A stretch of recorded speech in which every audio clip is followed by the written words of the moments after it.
किसे नियुक्त किया गया है। वैसे वर्तमान में अगर डिप्टी गवर्नर की बात की जाए तो भारत में एक 4 डिप्टी गवर्नर चल रहे हैं, 4 डिप्टी गवर्नर, ठीक है ना, 4 डिप्टी गवर्नर चल रहे हैं। उनमें से एक बनाए गए हैं शिरीष चंद्र मुर्मू। ये गिरीश चंद्र मुर्मू जी के भाई हैं और इन्होंने राजेश्वर राव का स्थान लिया, ठीक है ना, का स्थान लिया। राजेश्वर राव जी का इन्होंने स्थान लिया है, शिरीष चंद्र मुर्मू जी। अभी से कुछ दिन पहले की अगर बात करें तो ये सेंट्रल बैंक में, किस बैंक में, सेंट्रल बैंक में कार्यकारी निदेशक, ठीक है ना, एग्जीक्यूटिव डायरेक्टर थे, कार्यकारी निदेशक थे। कौन? शिरीष चंद्र मुर्मू जी, शिरीष चंद्र मुर्मू जी।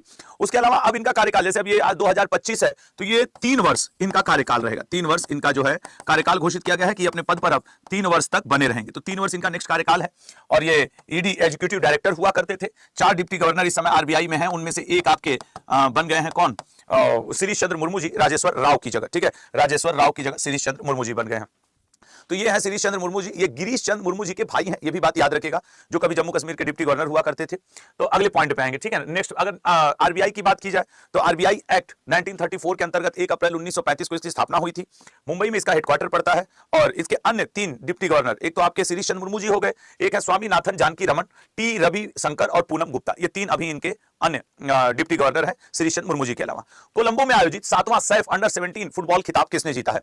अभी आइस हॉकी टूर्नामेंट में भी भारत ने पाकिस्तान को हराया। अच्छा, कोलंबो में आयोजित ये जीता है भारत ने, ठीक है ना, भारत ने जीता है कोलंबो में आयोजित। याद रखिएगा ये 7वां है, ये 7वां है जो भारत ने जीता है, 7वां संस्करण है। उसके अलावा आप बताएं 15 से लेकर के 27 सितंबर तक इसका आयोजन हुआ था श्रीलंका में, ठीक है ना, 15 से लेकर 27 सितंबर श्रीलंका के भी खास करके किस जगह पे? कोलंबो, श्रीलंका के कोलंबो में इसका फाइनल खेला गया। फाइनल खेला गया था भारत वर्सेस बांग्लादेश, फाइनल खेला गया था भारत वर्सेस बांग्लादेश।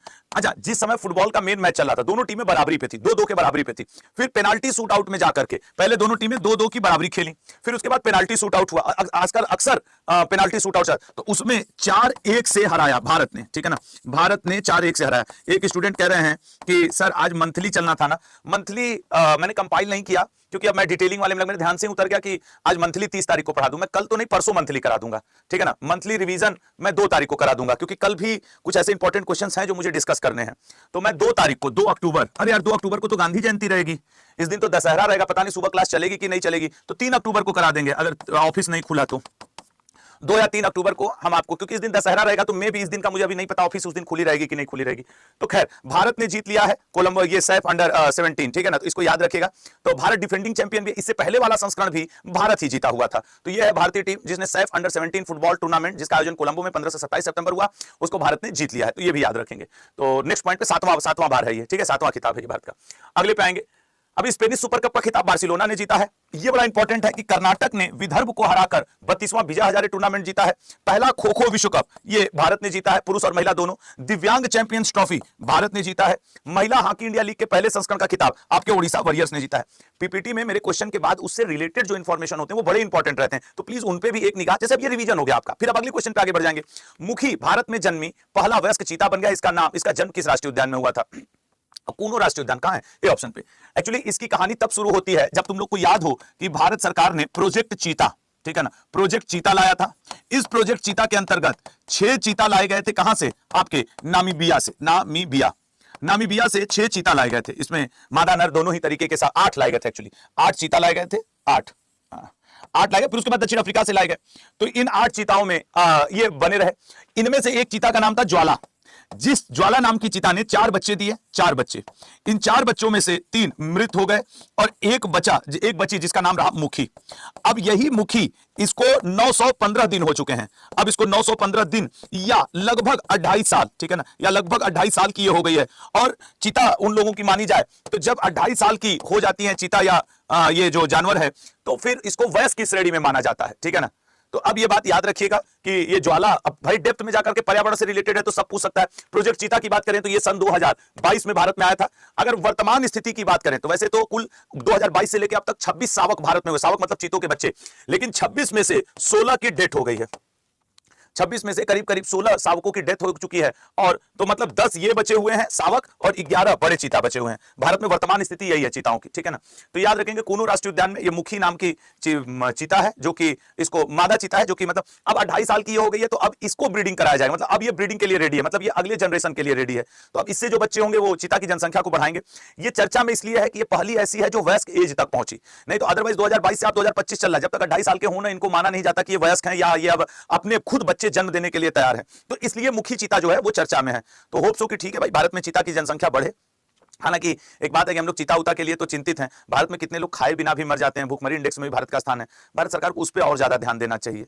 ये सब ठीक है, पर्यावरण के लिए मतलब इनका भी होना बहुत जरूरी है, लेकिन मैं कभी कभी खाना खाता हूं तो खाते खाते सोचता रहता हूं ये बात कि हमको जो खाना मिल रहा है चावल दाल, वो किसी दूसरे को, कई लोगों को नहीं मिल पा रहा है। तो जिस दिन, मतलब रोज तो ये दिमाग में नहीं आता, लेकिन जिस दिन ये दिमाग में आ जाता है, मैं ईमानदारी से कहूं, मैं थाली का एक चावल उठा के खाता हूं, या तो ये बात मुझे याद आ जाए, या फिर मुझे अपने नाना की बात याद आ जाती है कि एक बार मैं बहुत छोटा था तो मैं उनको देखा कि वो खेत खलिहान होता है ना, आप बहुत अच्छे से उसको जानते हो, तो जैसे खेतों में दरार आ जाता है, खेतों में दरार आ जाता है, तो उन दरार में धान या गेहूं चला जाता है। तो एक दिन नाना जी एक सीख लेकर के दरार में से, वो बहुत पहले की बात है, ये मैं रहा हूंगा 7-8 साल का, लेकिन वो बात दिमाग पे छप गई, 7-8-9 साल का रहा हूंगा। उस सीख से, दरार में से धान निकाल लेते, धान।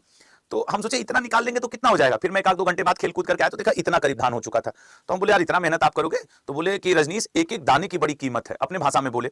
तो वो बात जब जब मुझे नाना की याद आती है कि मेरे ही नाना, मेरे ही घर के लोग एक एक दाना धान का निकाले हैं, और अभी भी वो काम होता है, अब मैं थाली में छोड़ दूं, तो इस बात को बड़ा याद रखा करो, ठीक है ना। चलिए अगले पॉइंट पे आएंगे। तो ये भारतीय सेना ने 28 सितंबर 2025 को कौन सा गणेश दिवस मनाया है?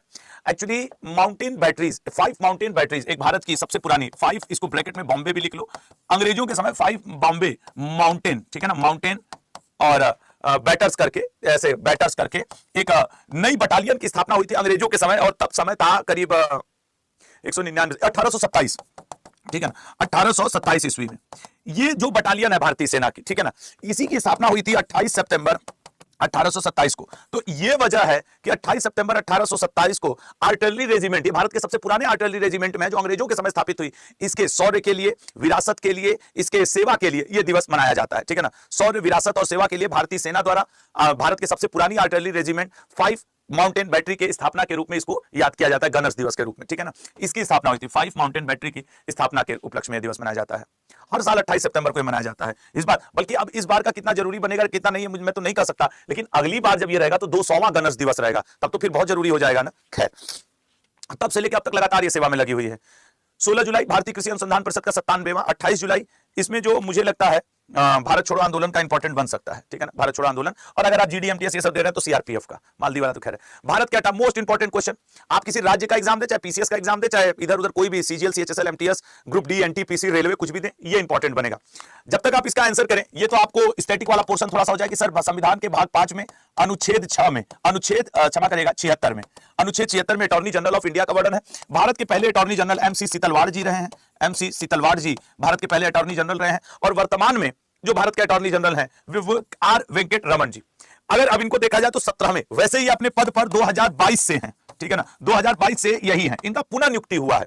तो जब 2022 में ये आए थे तो ये किसकी जगह पे आए थे? के वेणुगोपाल की जगह, कोट्टायन कट्टनकोट वेणुगोपाल, के वेणुगोपाल की जगह, ठीक है ना, के वेणुगोपाल की जगह 2022 से आर वेंकट रमन जी को अपने पद पर बनाया गया है। अच्छा, ये तब 16वें थे, 16वें थे। अब देखोगे तो 17वें नंबर पे आ गए, लेकिन व्यक्ति के क्रम में कम हो जाएंगे तो आर वेंकट। अच्छा, जो अटॉर्नी जनरल ऑफ इंडिया होता है वो लोकसभा राज्यसभा की कार्यवाही में भाग ले सकता है, लेकिन वोट नहीं कर सकता। किस अनुच्छेद के अनुसार? जरा कमेंट बॉक्स में आंसर करिएगा, कमेंट बॉक्स में आंसर करिएगा, वो कौन सा अनुच्छेद है जिसके अंतर्गत ये लोकसभा राज्यसभा की कार्यवाही में तो भाग ले सकते हैं, ठीक है ना, लेकिन कैन नॉट वोट, लेकिन वोट नहीं दे सकते। बताओ किसी का भी कमेंट।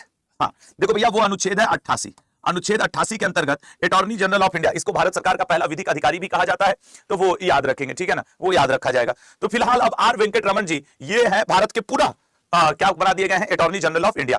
और अटॉर्नी जनरल ऑफ इंडिया की नियुक्ति कौन करता है सर? राष्ट्रपति। अटॉर्नी जनरल ऑफ इंडिया की नियुक्ति कौन करता है? राष्ट्रपति। अब ये अपने पद पर 2027 तक बने रहेंगे। अच्छी बात है, तब तक आदमी सिलेक्शन ले लेगा, आगे बढ़ लेगा, ठीक है ना। हाँ, नहीं तो ससुरा पता चला कि फिर लोग बदलते रहे, हम लोग कितना याद करते जाएं, ठीक है। नेक्स्ट पॉइंट पे आओ। भारत के कई के संजय मूर्ति जी हैं, सीजीआई बीआर गवई हैं, भारत के चुनाव आयोग के अध्यक्ष ज्ञानेश कुमार, और भारत के 16वें वित्त आयोग के अध्यक्ष कौन है? अरविंद पनगड़िया जी। तो ये बड़े सब इंपॉर्टेंट वित्त आयोग के अध्यक्ष, 16वें वित्त आयोग के अध्यक्ष। वित्त आयोग का अध्यक्ष तो वो हो जाते हैं ना आपके प्रधानमंत्री जी, अच्छा ये वित्त आयोग है, हाँ ठीक है, हमें मेरे मन में आया नीति आयोग, नीति आयोग के प्रधानमंत्री हैं भाई, ठीक है ना, वो पीएम है, ये सही है भाई। एक बार में इसको वित्त आयोग देखें, हमको नीति आयोग ऐसा कैसे हो सकता है, ठीक है, नीति आयोग वो होगा पीएम। भारत का पहला एकीकृत ऑन्कोलॉजी अनुसंधान और देखभाल केंद्र किस राज्य में खोला गया है? वैसे आप में से अधिकों को पता होगा कि सर ये जो ऑन्कोलॉजी है ये किससे संबंधित है? कैंसर के उपचार, ठीक है, इसमें कैंसर का उपचार देखा जाता है। तो अगर कैंसर का जब उपचार होता है तो इसमें उपचार में एक वर्ड आता है कीमोथेरेपी। आप लोगों ने देखा होगा कुछ लोगों के बाल वाल उसमें चले जाते हैं, अक्सर लोगों के जो कैंसर के अंदर चले गए और उनकी कीमोथेरेपी होने लगी, फिर वो बहुत परेशान से, मेंटल कंडीशन गंदी हो जाती है, कई तरीके के निराशावादी चीजों में चले जाते हैं। तो कीमोथेरेपी और विकिरण, रेडिएशन इतना होता है जिससे कि ये सारी चीजें शुरू होती हैं। विकिरण के प्रभाव को कम करना, विकिरण के प्रभाव को समाप्त या कम करने के लिए इसका ये एक्सीलेंस सेंटर खोला गया, देखभाल केंद्र, कि जो कैंसर के रोगी होते हैं उनके ऊपर जो कीमोथेरेपी का असर होता है, उनके ऊपर जो रेडिएशन विकिरण का असर होता है उसे समाप्त करने के लिए, उसके प्रभाव को कम करने के लिए गोवा में इसे खोला गया है, ठीक है ना। कहां खोला गया है? गोवा में। तो integrative oncology research and care centre IORCCC, इसको गोवा में खोला गया है। वैसे ठीक भी जगह खोला गया, समुद्र के किनारे है। अब यही बात है ना, गरीब आदमी कहां से गोवा जाकर के कीमो कैंसर हो गया तो पहले बेचारा क्या करे। अब ये ठीक है, ये पैसे वाले लोग कर सकते हैं, लेकिन हम लोग को भी कई बार पैसे वालों का भी था भाई, वो मेहनत की, उनके बाप दादा आज वो पैसा कमा रहे हैं, तो अब हम लोग उनको गाली काहे दें? ठीक है, तुम्हारे पास पैसा है, तुम जा सकते हो। कई बार हम लोग को थोड़ा निष्पक्ष होने की भी जरूरत है। जैसे मान लीजिए हमारे आपके मोहल्ले में कोई 2-4 अमीर व्यक्ति पड़े हैं, अब उनको गरियाया जाए, ये अलग की बात है, लेकिन ठीक है, उनके बाप दादा मेहनत किया या वो पढ़ लिख लिया, अमीर हो गए, बढ़िया जगह जमीन ले लिए, कर लिया, अपना मकान बनवा लिया, पैसा उनके पास, तो एक ये हमेशा चलता रहेगा कि फिर अब हम लोग देख ससुरा ऐसे वैसे। अब तुमको बोलना है बोलो, लेकिन उसके पीछे उसके बाप दादा की मेहनत भी होगी, उसके पीछे उसकी खुद की मेहनत भी होगी। ऐसा थोड़ी है कि सब लोग चोरे पड़े हैं, सब लोग घूसे का पैसा कमा रहे हैं। कुछ लोग घर बिजनेस भी है, पैसा ठीक ठाक कमा ले रहे हैं। तो सबको एक लाइन से अपने फ्रस्ट्रेशन में गरियाना भी ठीक चीज नहीं होती है। गरीब आप हम हैं, सब थोड़ी है। तो अब जिसके पास पैसा है जाएगा यहाँ पे, ठीक है भाई, कम से कम उसके लिए खोल दो, वो भी तो भारत का नागरिक है। ऐसा थोड़ी है कि भारत का विदेशी हो गया है। लेकिन हम लोग ना अपने आप को तुरंत गरीब बना लेते हैं, सब लोग मिल जाते हैं, और ससुरा इतना कमा रहा है। हाँ, गरीब वो है ना जिसको सुबह खाना खा लिया, अगले 2 दिन का पता नहीं है। हम लोग को तो खैर फिर भी मिल ही जाएगा।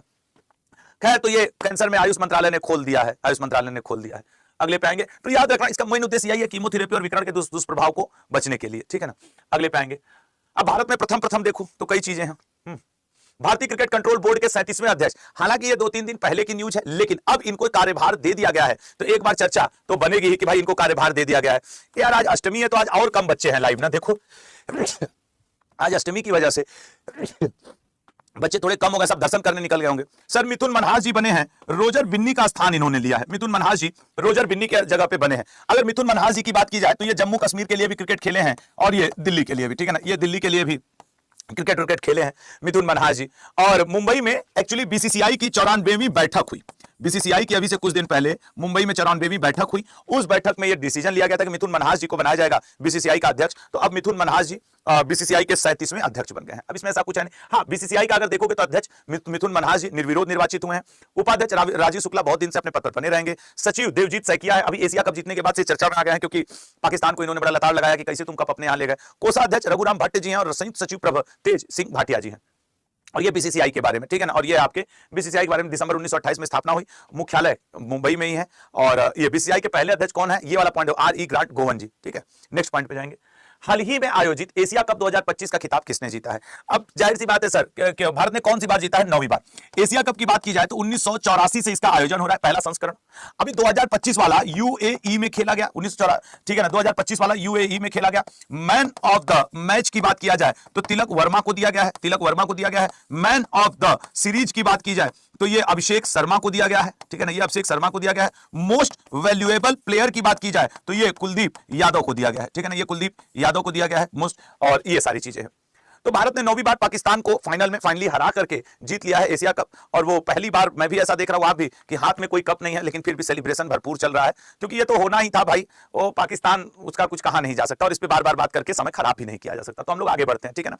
ये जरूर याद रखना, ये 17वां संस्करण है। सबसे सफल टीम भारत है 9 बार। दूसरे नंबर पे आपके श्रीलंका है, ठीक है, दूसरे नंबर पे आपके श्रीलंका, जिसने 6 बार इसको जीता है, तो 9, 6, 15, 2 बार पाकिस्तान ने भी एशिया कप को जीता हुआ है। अगले पॉइंट पे आएंगे। और दुबई में खेला गया है। भारत को बीसीसीआई ने जीत पर 21 करोड़ रुपया दिया, क्योंकि जो एशियन क्रिकेट काउंसिल की तरफ से 1 करोड़ रुपया मिलना था वो तो मिला नहीं, तो भारत को बीसीसीआई ने 21 करोड़ दे दिया, ठीक है। अगले पॉइंट पे आएंगे। तो ये विजेता टीम का राशि ओसी है। ये कल मैंने इसके ऊपर द 10 मिनट शो लिया हुआ है। अगर आपको ज्यादा एमसीक्यू एशिया कप के ऊपर चाहिए तो द 10 मिनट शो। और जो मेरा करंट अफेयर का ग्रुप है, current affairs by Ashutosh sir, Telegram पे है, उसको ज्वाइन कर लिया करो। ये पीडीएफ वगैरह उसमें सब मिलती रहती है, एक्स्ट्रा क्वेश्चन क्विज वगैरह सब उसमें होते रहते हैं, ठीक है ना। Current affairs by Ashutosh sir, करीब 65 से 70 हजार के बीच में उसमें स्टूडेंट हैं, 65 से 70 हजार 2000 के बीच में। भारत के पहले मैरीटाइम सिमुलेशन सेंटर का उद्घाटन किस राज्य में किया गया है? देखिए आंध्र प्रदेश में जो केंद्रीय जहाज रानी मंत्री हैं सर्बानंद सोनोवाल जी ने इसका उद्घाटन किया है, ठीक है ना, सर्बानंद सोनोवाल जी ने इसका उद्घाटन किया आंध्र प्रदेश में। तो ये है भारत का पहला मैरीटाइम सिमुलेशन सेंटर का आंध्र प्रदेश में उद्घाटन किया गया है। इसमें हम लोग को ज्यादा याद करने के लिए है नहीं, अगर बस इतना ही याद कर लें कि मैरीटाइम सिमुलेशन सेंटर कहां खुला है तो आंध्र प्रदेश में। ले जाओ वहां से, ठीक है। अगले पे आते हैं। भारत में पहला एआई विश्वविद्यालय का निर्माण महाराष्ट्र में। भारत का पहला cancer genome Atlas IIT Madras ने लॉन्च किया। पूर्वोत्तर का एकमात्र ग्रीन रेटेड स्कूल सिक्किम का नामची पीएम श्री सरकारी स्कूल। भारत की पहली फेरेट रिसर्च सुविधा फरीदाबाद में। उत्तर भारत के पहले हरित हाइड्रोजन संयंत्र की आधारशिला हिमाचल प्रदेश। लिविंग द विवेकानंद वे नामक किताब अनन्या अवस्थी और किसके द्वारा लिखी गई है? अच्छा है, अनन्या अवस्थी इधर है, अच्छा है अवस्थी हो जाते तब तो भैया खेला हो जाता। निखिल यादव वो किताब लिख देते विवेकानंद जी, उसमें गणित लिखने लगते अपना सब्जेक्ट। खैर, निखिल यादव जी ने विवेकानंद जी के ऊपर 25 सितंबर को एक किताब अनन्या अवस्थी और निखिल यादव जी ने मिलकर के लिखा लिविंग द विवेकानंद वे, कि जिस तरीके से विवेकानंद जी ने मॉडर्न इंडिया में भारतीय पुरुषों महिलाओं को जीने के लिए समझदारी का राह दिखाया है, उसके अनुसार चलना चाहिए, ऐसा इन्होंने मतलब कुल मिला जुलाकर बताया है। विवेकानंद जी के दर्शन का, शिक्षाओं का इसमें अन्वेषण किया है, ठीक है ना। तो ये है आपका। अब इसमें बुक एंड राइटर्स, अब ये तो बात सही है कि इसमें क्या ही बिना देखे भी कोई कहता है कि इस किताब में क्या होगा, विवेकानंद जी के बारे में होगा, जिस तरीके से किताब का नाम है सजेस्ट कर रहा है लिविंग द विवेकानंद वे।